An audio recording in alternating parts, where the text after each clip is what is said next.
Hello, everybody, and welcome to this week's episode of Dating Made Simple on the It's Just Dinner podcast.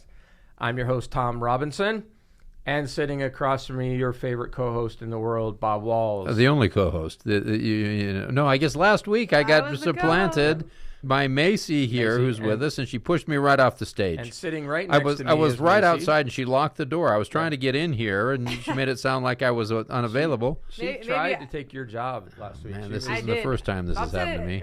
Tom said I did a really good job. So you did do a very good job. You did an excellent job, and I'm looking for what I'm going to do in my next career here now that when I get replaced by you as the co-host. So, hey, I'd be happy to take your Okay, place. all right, just step right in. All right, well, thank you guys for being here. We have a guest today. Yes. And she's calling in from Long Beach, California. Long Beach, California. Yeah. My goodness gracious. Don't we wish we were there? Yes. In Long Beach right now. Right by the beach. That'd be nice. Well, Long Beach, Right. it's in, Right. it's in the wording of it, isn't So, it? Beautiful in Long Beach. Our guest is Melissa Paramo. Melissa, welcome. Hi, Melissa. Thank you. Hi. How's the weather in Long Beach today? A little overcast in the morning, but it burned off, and now it's sunny there, right? Yeah, it feels kind of humidy actually. So Well, it's you do live by an ocean, so tendency for that to Heartbreaking. happen. Well, Yeah. Melissa is a marriage and family therapist. Yes, that's what you told me earlier. and- This is fascinating. Yes, you know what? She was introduced to us through Allie McDonald from Dating with Allie. I remember Allie. And Allie was on our She podcast was great. a while back. Yeah, Yes. great. And so she and Melissa have a relationship, and she recommended that Melissa come on. So, Melissa, thank you so much for coming on. Did Allie say good things about us behind our back? Or... We had a wonderful time. I hope so. Good. Well, I'm glad to hear that. The thing I'm most excited about Melissa Yeah. is that she specializes in connections and communication. Oh, Does that sound familiar? Yes. That's right at the So, heart of what Melissa, we do here. Just so you know, that's what we do here on the podcast. We're on the same page. So, tell us, let's just start there. As a therapist, what do you see as important about making connections in order to communicate? So what's the key there that you talk to people about? I mean, really what I notice when people have true, deep connections, it's about just being open because, we come from such different backgrounds and, social economic levels and cultures. And so, when the more open people are and the more they're curious, the better connection I see that couples have. Because, if you're not curious and you tend to kind of be rigid in your way of thinking and thinking that that's the only way people live or that's the only type of person you have a connection with, then you're really limiting your pool to choose from. Excellent. So by curious, let me kind of make sure I understand. You're meaning open to new and different things and looking at things in a different way than you have before. Yeah, but not only being open, but also curious to learn more and hey, that sounds interesting. Let me learn more about that. Or, if your family tradition is you guys go eat Chinese food on Christmas and we don't do that, but I'm curious, tell me more about that. And so I find that the better connections that couples have, the more curious they are and the more eager they are to kind of go into each other's worlds versus just being very rigid and not, being open to just different things, different ways of communicating, different ways of loving each other, different ways of showing interest in each other. Because there's so many different ways. So curiosity in kind of a non-judgmental way where, I have known people in relationships that they're curious about what you do, but they're quick to tell you, no, that's not right. Right. You're not supposed to do it that way. So are you saying with dating, people will say this is my type. They need to be this, and you're saying don't put yourself in that box kind of thing? Yeah. I mean, have boundaries and have standards and ethical guidelines. Yes, of course. But when someone, whether it's physical appearance, whether it's a certain level of, what a certain type of job, or you know what I mean, I feel like the more curious people are and they're more open to just experiencing it and not just writing it off, I find that those are the people that have the best connections. And I think that really opens up a line of communication, doesn't it? Because if I'm curious about you, we have a lot to talk about. Exactly. Like, you don't know how many times I get couples who say, well, we just don't have anything in common anymore. And that's true. Obviously, you grow apart due to different stages in your life and, just a bunch of different things that come into play. But be curious about it. If we met and I never showed an interest in sports and all of a sudden, my husband does, and just because I absolutely do not, find sports fun, like at least I could find it interesting if I'm just kind of being more open to and be more curious about it and learn about it and go into his world. And I just across the board, not that you can't have a good, successful relationship, but those are the couples that seem to recover from conflicts a lot better. They are able to really see each other. I mean, because that's our goal as human beings. We want to be seen, we want to be heard, we want to be validated. That's our need. And so if you are able to do that with your partner, like life is a lot easier. You can work through the disagreement. You can work through not having, quote unquote, not having something in common anymore. So do you mostly work with clients who are already married and are experiencing difficulty in communication that you work with? You know what? Honestly, I love couples. That's my specialty. But not necessarily married. I mean, maybe living together, maybe, just dating. I have couples who are not married yet, but they're trying to make sure that they're kind of crossing all their T's, and which I love that, because don't go to therapy just when you're in crisis, which is what most people do. Go learn how to communicate and really help each other to see, help to feel seen in your relationship, so you don't have to see me in crisis. No, I like that a lot. I think everyone should go to therapy. I think that's the greatest thing ever. But we need to prevent it before it gets. So when you look at couples that are going through difficulty and you think, how did these two ever get married, or how did they ever get together? Because they seem to have no points that are connecting. What advice would you have given them if you had known them before they started the relationship? What things would you tell them to look for when they first started dating that might have steered them away from someone that they don't connect with? That's a good question. However, I probably wouldn't tell my couples, because I feel like no, I'm not saying advice that you would give them. Say, you two really don't belong together. No. What advice would you give to our listeners who are not in that situation yet? So, what are some of the pitfalls that people can avoid in relationship development that they can look for? What are some signs that they might say, maybe this isn't going to look for while they're dating? Yeah, those are good questions. So what I like to do is, even if I'm talking to a friend and maybe they're dating someone, I always kind of look at their interpersonal relationships, look at their meaningful relations. Specifically, first, let me look at their parents. Like, what's their relationship with parents? Because that is a very, very, not to say that you can't be emotionally healthy if you don't have a great relationship with your parents, but just how they describe it. I feel like that's a really big indicator of bigger things, bigger concerns. Like with men, how do they speak about their mother and their sister? First of all, like if I have a male client or a female client and she's dating and he speaks wonderfully about his mother and sister or whoever strong female roles in his life, that's a good sign, because that kind of shows me it's a kind of an off-label way to kind of assess, okay, what's his relationship like with women? Like, how does he look at them? And then if they don't have a good relationship with, just for the sake of our example, with their mother, that's fine. But how do they look at it? Is this a person that is always the victim? They're never, everyone does them wrong. And or maybe that's reality. Maybe they just have crappy people in their lives. But how have they grown from it? Because if you hang on to all this resentment and anger and you're looking at the world with dark glasses and evil place, then that is going to spill over into your relationship. But not to say that it's not reality. Like, if they really have had a crappy deck of cards, but you can heal from that. I mean, everyone can heal from that. Everyone can heal from the worst trauma of all traumas, but have they done the work for it?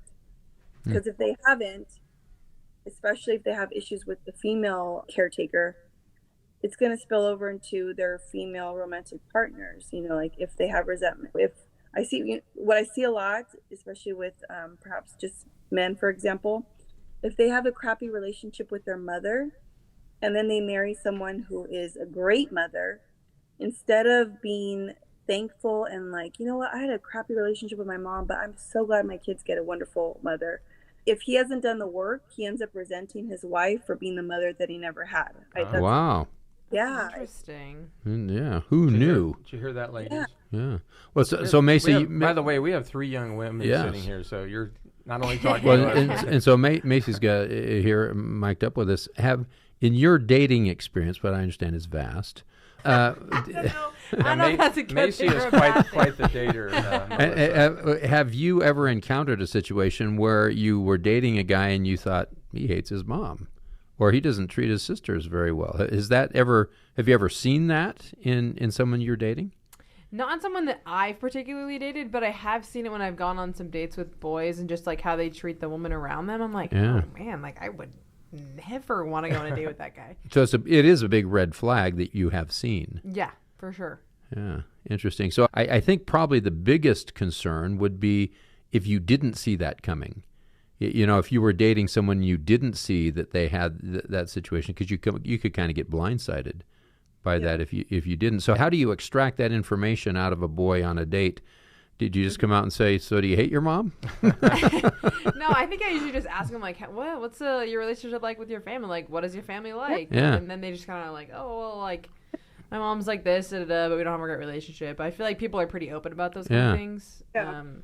Especially if, like, their relationship is bad, because there's usually some reason behind it. Like, their mom might not be the greatest, and they're pretty open about that. So is that correct, Melissa? Yeah, but then you got to be careful too, because then you have the opposite end of the spectrum where the mother did everything, and the mother. Yes. And so then you date the guy who he's not looking for a wife; he's looking for another mother. Yeah. Or the mother inserts herself really deeply into your marriage, which is very bad too. Like, you're damned if you do, and you're damned if you don't. You got to just somewhere in the middle. Yeah. So what other red flags should we be looking for in dating? So, I mean, obviously the relationship with the parents, because the same thing could be true for, a woman who has abandonment issues from her father, and the same exact thing could look similar for women as well. I mean, honestly, I would encourage, like, men or women to just look how they treat strangers. Look how they treat, the janitor or the mayor. I mean, are they still humble, still good people, and holding doors? And I mean, I'm all for women being strong and powerful, but I also like chivalry and doors being open and things of that nature. Do you find that common among your female patients too? Do they also share that same desire?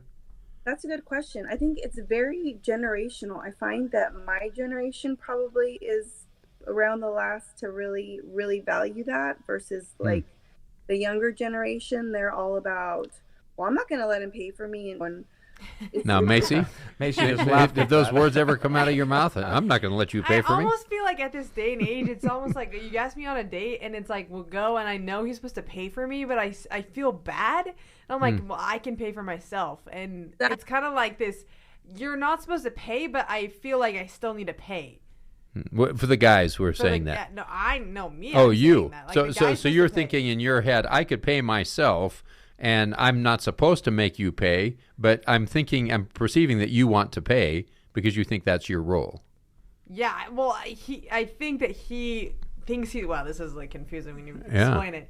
I think that he knows he should pay, but in my head, I'm like, I could pay as well, and I feel bad making him like use money on me, so I'm like, and I can pay for myself, so like, don't worry about it. So I will like offer, but usually they'll like turn it down. Sometimes they will take it up though, and I'm like, okay, then that's kind of a little bit. So it's an interesting. See, I think it's an interesting dynamic that occurs there, because sometimes if they pay, you feel obligated to maybe go out with them again or something, because they've put them. And so does that create, if the man is always the one who's paying, does that create an obligation that you feel you owe them something? In some senses in my head, yes, but I like have to get over that internally. I'm like, that's not actually the case. It's like, just dinner. I actually just had a guy take me out, and it was an expensive date, and I was like, oh my goodness, this was expensive. Yeah. And in a sense, I was like, I feel obligated that I need to go on another one, but I was like, this dude needs to know I'm not interested. Like, right. So that's like the obligation that I felt. Okay, I need to tell him I'm not interested, so that he doesn't spend more money on me. So that maybe is a way you can put on the brakes. Say, yeah, I'll get it myself. So that you kind of break this tradition of them spending a lot of money on you, which is we had one of Sophia, who is here. She went on a very expensive $1,000 date. She did, and it turns out she didn't really connect with the guy, and so that turned out to be a negative because she felt like he was trying to buy her to make her feel obligated. So you can kind of see in that situation where the money becomes a source of problem. Yeah, but Macy, you feel bad if they spend money on you on the first date when they ask you out? No, I guess it's sometimes like if it's an more expensive date, like I don't know. I guess like I'm in college, like we know I got a lot of money at our age, and so if it's more than like $30, I'm like, oh, this is wow. Melissa, Macy said something. I want to see if you can help me out with this a little bit because she said, and I think this is the problem for a lot of young women or a lot of young men. Is that he will say, if he's on a dinner, they're going out to dinner, and he will say, well, do you want me to pay? And she will be thinking, okay, well, I'll pay for myself. Mm-hmm. And then she'll say, no, I'll pay for mine. And then if he says, okay, then all of a sudden they're like, well, okay, well, I'm not going to go out with you anymore. So what's going on there? What? I mean, I think, again, I believe in chivalry, at least for the first couple dates. I mean, I want my door opened. I think, if my mom's at my house, bringing her flowers, like, I think that's appropriate. And not that, yes, I know I could provide it for myself, but aren't you trying to, like, court me? And, I mean, I guess it might be a different dynamic if I asked him out, I guess. I don't know. But, and that's the part where I see with, like, the younger generation, they're more up to, going half and half. I mean, I see a lot of even just younger couples splitting things in half, like as married couples, which I find is interesting. That is interesting. I personally don't believe in that. I think that, hey, like mine is mine, yours is yours, and it gets really, like, it's classic where the couples that I have that do that, whatever works for you, but there ends up being resentment. There ends up being like, score taking, and it just ends up, especially if there's a discrepancy in income. Well, why am I paying this much when you make a greater percent? Well, it sounds like this just turns into another impediment to relationship development because it's getting in the way of getting to know the person because you're now distracted by it. Right. Well, and I think that's something to talk about where before you, get serious and move to the next level with a partner, what is their relationship with money? Like, how do they view money? How did they grow up? Did they grow up a certain way where it was never worried about, or did they struggle? So their relationship with finances is different. Are they impulsive? Do they self-medicate with shopping? Or there's so many different things where that's one thing that I feel like couples would be on the same page about, or at least know each other's relationship with money and history with finances, and kind of discuss expectations. Right. Those are all really good. Yeah. Those are good points that a lot of times I don't think that we've really talked about on this podcast that I think we probably should explore more. What are some of the things on that first date that are open for discussion? It's pretty rare on the first date to sit down and dinner. How are you? Where are you from? Yeah. What do you think about money? How much you make? That would be kind of an odd thing because it would probably give a different signal. But I think somewhere in that conversation, you can bring up things that lead to that in the discussion. Almost like a sly yes. question. Yeah, like, you got to slip it in there. I'm not sure that's first date discussion. Well, it might be. You could say, so how do you feel about shoe shopping? Oh, man. Shopping? Everyone's going to say they love it. Do they? So how many pairs of shoes do you have? Well, 46. Well, thanks, Imelda Marcos. So I think that you could slide those conversations in a normal and a natural way to talk about things that are actually a very serious to decide, make a decision. Is this a person that I'm going to pursue a friendship or a relationship with? Right. I mean, I personally, I mean, yes, I'm all about boundaries and don't spill your guts the first, because I feel like your story is precious and not everyone needs to know your story right off the bat. But I'm a talker. I mean, I will meet random people and I will find out their life story. And Yeah. I don't think I do it in an inappropriate way. And I hope that if I did, that someone would say, like, ew, that's a little bit much. But, you know, when you're interested in someone, like, people understand that you're interested in them, and it's who doesn't want to have interest shown in them. Well, know that's what I the mean? being curious, right? Right. I mean, and Yeah. So, I so got a asking question. for their credit card number and the PIN on the first date, Right. probably Well, not the best. but I think that's Just Social healthy Security. discussion. I like the idea of being curious and Yeah. learning about someone, because I believe that everyone likes to talk about themselves, and if you ask really smart questions, you're not interrogating the person. I think that's a Right. really good idea. So I think Macy had a Yeah. really smart question. Okay, so I've heard you were saying, like, don't spill your guts on, like, the first date. At what Yeah. point in the relationship do you feel like it's necessary to share your story? Because I agree, like, not everyone needs to hear it, but at the same time, not everyone wants to hear it. And at what point do they want to hear it, if ever? Yeah. Like, Yeah. what do you think? Yeah, that's a good question, because I mean, I have a lot of clients who, you know, if they're kind of if their story entails things of, you know, maybe shame and guilt, or just this negative narrative where they feel like they're not good enough or whatever it may be, they struggle with that, because obviously there's somewhere along their upbringing there's some abandonment, physical or emotional or both. And so they're really afraid of, if people get to know me, they're not going to want me anymore, because that's kind of been their Right. narrative for life. Where, okay, that's possible.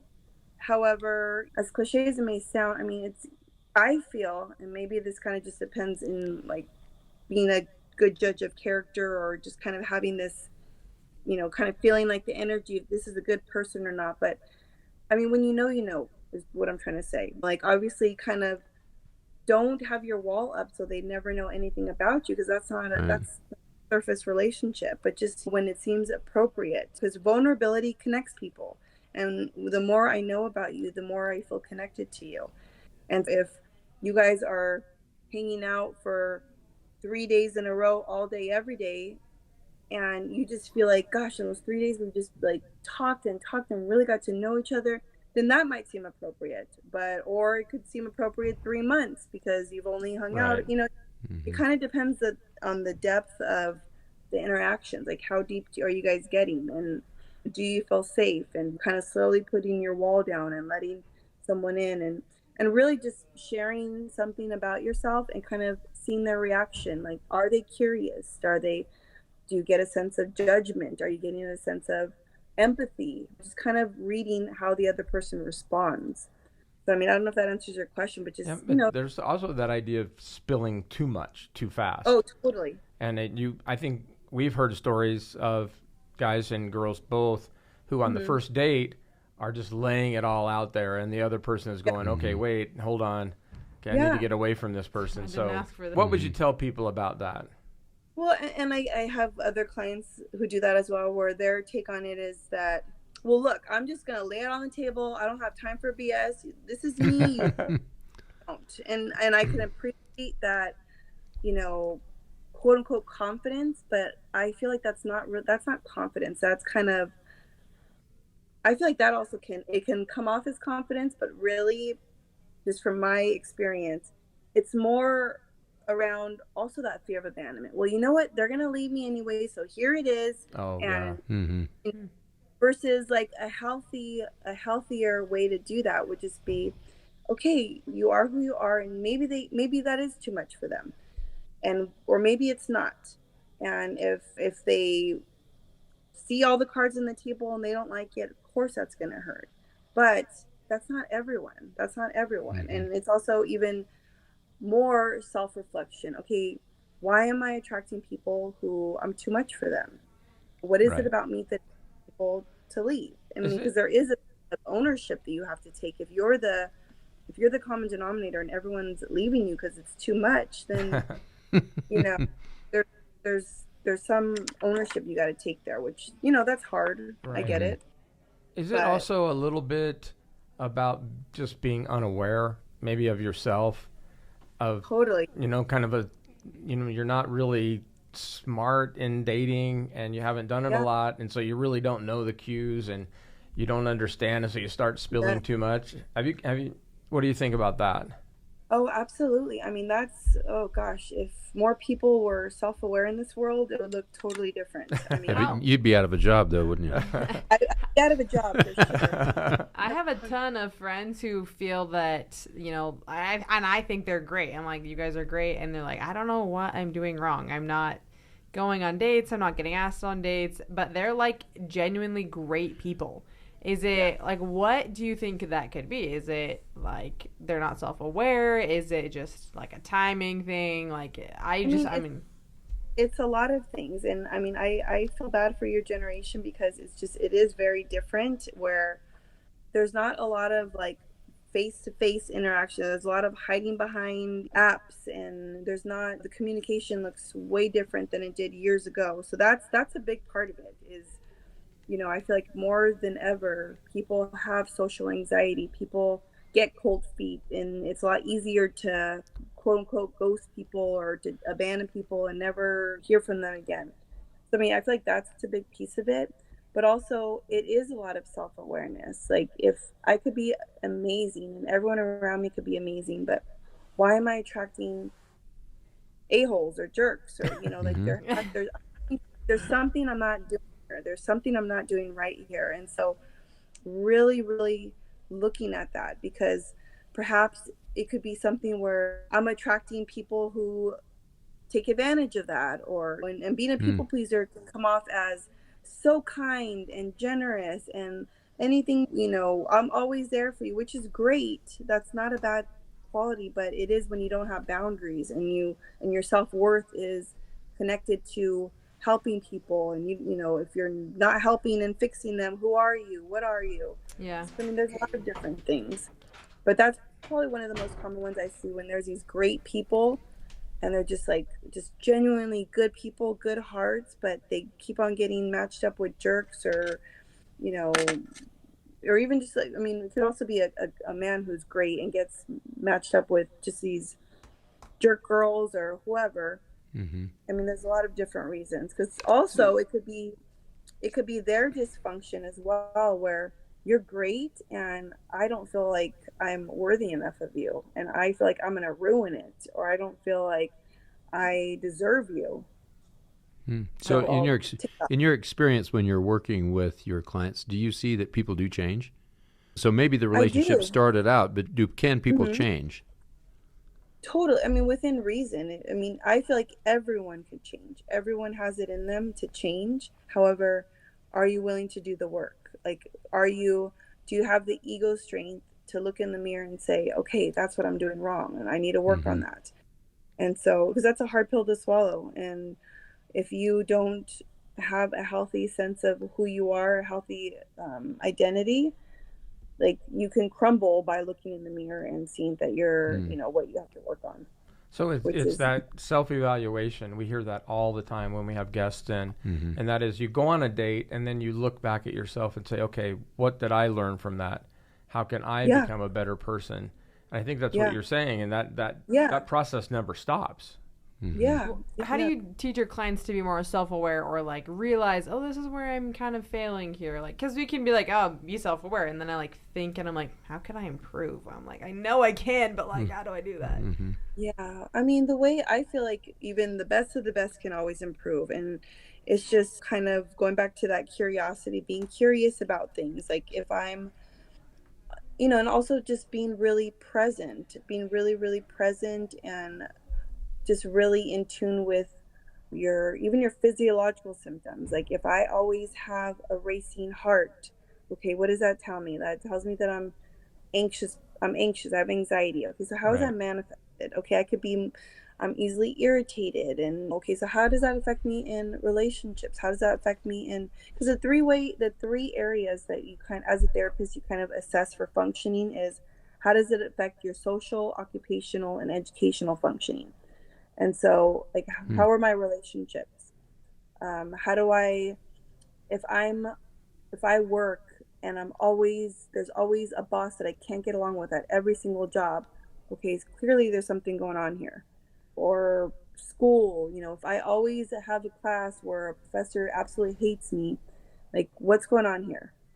And so just kind of just really being self-aware and just being honest with yourself. And if you can't see it in yourself, then seek the people who you trust, ask. And if you believe them and if they care about you, they'll be honest. I mean, obviously, there's a way to deliver it. If someone cares about me, I hope they would say, "Hey, I love you. I know you're probably overwhelmed with all the kids, but it's kind of like we could see it on the field. It's blah blah blah." And yeah, that may hurt my feelings, but like, okay, that's good to know. Like, I don't want to be that person. And just kind of just even though it's gonna hurt, like I know there's more to me than just who I am on the field with my kids. And if people are interpreting me a certain way, then I need to get that in check. What's going on here? Do I need to engage in more self-care so I'm not so overwhelmed? Am I exercising enough to help with my anxiety? Are things good in my marriage where it's affecting how I react on the soccer field with my kids? Or I mean, like there's so many dots that connect. Just like really being self-aware. I mean, one especially is, okay, our upbringings, they're all different. Trauma is all relative. You could be pulled out of your favorite school in kindergarten, and that could be considered trauma for one person versus sexual abuse. And so there's a continuum, but at the end of the day, it's still trauma. Have I dealt with all that stuff? Have I dealt with all my unresolved childhood stuff so it doesn't manifest into my adult relationships as an adult? And that's something you specialize in, right? You specialize with childhood trauma, correct? Mm-hmm. Yes. So how have you seen like childhood trauma play into people's relationships, I guess? Oh my gosh. That's the number one way it does.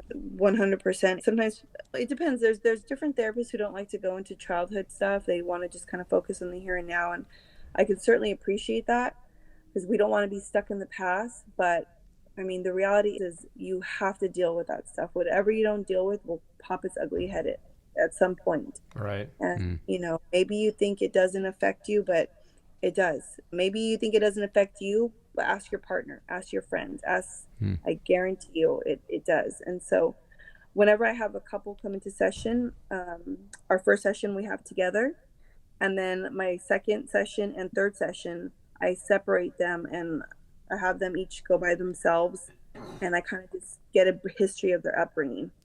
And so, and just obviously open up and share anything that they may not feel comfortable with their partner breathing down their back, but not in any secret way, but just, something that I want them to feel open and honest, but also know there's no secrets.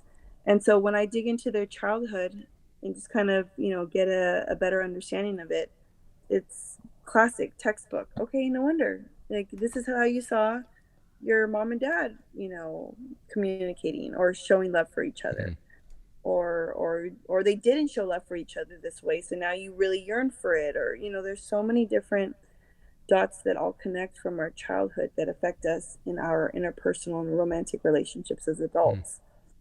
And so just kind of digging into there, and just really what I do, I kind of like to, when a newer approach that I'm kind of digging into is getting to know these different parts of clients that they came from your childhood. They had good intentions. Like, for instance, if I was growing up and every time I would cry, I was reprimanded for crying, and I felt really shameful about crying. So here I am, an adult now, who I learned to not cry. And so it's this little kid part of me where every time I get overwhelmed and I want to cry, I just shut down, which, because I didn't want to get reprimanded as a kid, which was fine. That was a part of me that came, it had good intentions, but now as an adult, I don't need that anymore. If I am in a relationship and I want to cry and I'm not feeling safe, I'm an adult. I can leave that relationship. Kids can't. That's true. And so that's true. You have a lot of, kids don't have choices. They have to adjust to their environments to protect themselves. Adults have choices. We don't have to. Bob, quit getting on me because I cry. Okay. It's okay, Tom. Go ahead, let it out, man. Just have a good cry. That's what I'm saying. So I've got a question, Macy. Who do you trust? Your parents, your family, your roommates. If somebody came to you and said, "Okay, Macy, I think here's a red flag for you," would you trust your roommates? Would you trust coworkers? Would you trust family members? If your parents came to you and said, "I think you ought to do this differently," are there people in your life that you would trust enough if they came to you with something like that? Oh, my parents, 100%.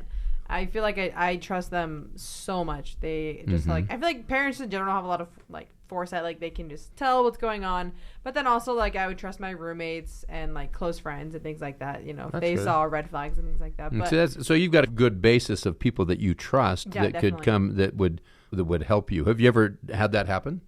I've never had someone say, hey, I don't think this is the best. But honestly, I feel like I don't get very far in a relationship before, if it's a bad one, before someone's hey, I don't really like them that much, and that's only if people genuinely know that person before I've even So does that group have a big influence on your decision making? Totally. I think my parents have the biggest because I just think that they see more than you can see. Sometimes you get blindsided, you're like, oh, I like this person so much, but then you don't see all the bad things, and they can see that. It's easy for them to see. So my biggest fear as a parent is that I would say, oh, I don't know if this person is good, and then my kids would like them more.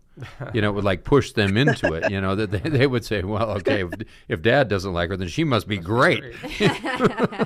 So Melissa, and I don't know if you can answer this question or not, but what advice would you give friends or roommates when they see people either in a bad relationship or people struggling, say, to go out where they're sitting home alone? How could a friend approach that person and say, look, I see something going on? What would you recommend? Without feeling like they're butting in? What would you tell the friends? Yeah. Well, I think at the end of the day, it's doing it. Delivery is key, so it's doing it in a very non-judgmental way, because at the end of the day, this is an adult. They're an adult, so they're not, if they choose to just take your information, but okay, thank you, and don't really do anything with it, that's their choice. And versus if it was a child, they don't have a choice.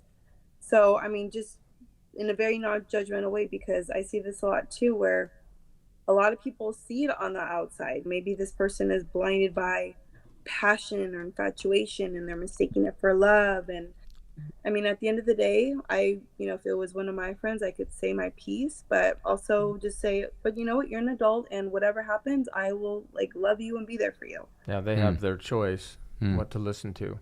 Yeah, because no one wants to be told what to do. That's not going to go. Right. Feel good. And like you said, the approach is important. I think if you say it in a loving manner and a respectful manner, that the person would accept it. And you always have that risk that they're going to get mad at you and they're not going to talk to you anymore. But at some point, I think you have to reach out and help someone. I think here in this kind of dating world that our audience lives in, we see a lot of friends and roommates that are just sitting home alone on Friday and Saturday night. And I think it might help if more friends and roommates would just pull the person aside and said, hey, I'm worried about you. What can we do to get you out of the apartment a little bit more? Yeah. My dad just sent me a book, a podcast. Well, not a podcast, but it's an audiobook called Crucial Conversations. And it's just how you can approach people with different conversations in work, in school, and relationships, so that you can have those conversations and that it comes off non-judgmental. Because I feel like if I were to just go about doing this, I probably would offend someone, even though I'm trying to be non-judgmental. So maybe that could be a little homework assignment for people to go read this book. Go get that book. We'll make it available on our website, and we get a 10% every time you buy a book. We don't. We just... did you buy it on Amazon? My dad was listening to it, and he recommended it, so it's on our Spotify. And your family Spotify. You probably get it on Amazon, the audiobook, for free if you have credits. Yeah. Okay. Yeah. Crucial Conversations. Okay. Well, just one last question, Melissa, before we let you go. I'm really interested in with your patients and those that you deal with, and particularly the single people, is how do you open yourself up more? How do you look for more opportunities? How do you put yourself out there? And maybe even take some risks and open yourself up. What would you tell people about doing that? Yeah, I mean, that's a good question because, I mean, especially with women who are, I mean, men too, but women more so because they tend to present with their insecurity a lot different. But I mean, if you're not in school or if you don't work in a job where, you know, you work with the opposite sex, then it's a lot harder to meet people. However, with social media and all these other platforms, it's a blessing and a curse. I mean, whatever interest you're in, you like basket weaving at the beach, there's a group for that. All you gotta do is look. You like hiking only on rainy days, there's a group for that. And so my suggestion to my clients is just put yourself out there, just try it. You got nothing to lose and everything to gain. Like, it could be you can go and it could be the worst experience. Okay, then you tried it. Yeah. And so, you know, just being kind of open to things, and maybe there's an interest, you know, like, what are your passions? What feeds your soul? I always ask my clients that, like, what feeds your soul? What feeds your soul? And a lot of them are like, oh, I don't know. Well, then figure it out. Like, what is it? Like, what are your, and find something in that arena. I mean, and if you find a partner in that has that same similar interest, like, how awesome would that be? Or even just a new friend, how awesome would that be? So just finding things that really, like, fill you up, you're passionate about. And I mean, shoot, if you can make money from it too, then great. I think 80% of the guys I've talked to played volleyball, and that's like what I do all the time. So it's like, I know what you're talking about. So there's your homework assignment. Right. Go out, open yourself up, find someone that feeds your soul. Right. I love that. Yeah. Wow. Yeah. Well, thank you, Melissa. This has been great. Wow, what a bunch of information that you guys have to go back and listen to this again. And she gives some really great advice. I love it. Yeah. I'd love this. Feed your soul. Like, who feeds your soul? Well, and I think the key thing is you got to feed your own soul. Right. And one of the misnomers here is that a lot of times people are looking for someone to make them happy. When really you have happiness is something you got to find yourself. So if you can find people that like the same things you do, there's a greater connection that you're going to be happy being around them because you're a volleyball player and they're volleyball players. Right, exactly. And just being open to things that maybe you never even thought could feed your soul. Very good. Well, all right. Well, Melissa, thank you so much for being with us. Just again, everybody, this is Melissa Paramo. And tell everybody how they can find you and get a hold of you if they need to. You can just look me up on my website, www.paramotherapy.com. And Paramo is spelled how? Paramo, paramotherapy.com, or therapist Melissa. Good. She's amazing, you guys. And well, thank you so much. You're really fun, and thank you. Just amazing advice. Yeah. Bob, thank you. It's my pleasure. It's great to be here as well, Tom. And it's always better when Macy is here. Macy, thank you for being here. It's like the world is complete, you know, when she's here with us on the show. Be careful, Bob. She's trying to take over. It's fine. It's fine. I welcome her in. The old generation is welcoming the new generation to come on in. Come on in. Well, listen, everybody out there, thank you for listening. Be sure to follow us. Be sure to give us a like. Also, go to our Instagram. Follow us on there. We post Instagram stuff all the time. We need you guys to go and check it out. And also, you can check us out on TikTok, too. Did you know we're on TikTok, Bob? I did. I did know that. And also, email us if you need to, ask us questions, or DM us on our Instagram. One of these guys are always checking that for us. We love to hear your questions, your comments. Also, your bad date stories. Bad date stories. Yes. Those are so much fun. So thank you guys for being here. Again, Melissa, thank you. You're amazing. Yeah. And want to tell all you guys out there just one last thing. Just go have fun out there, would you?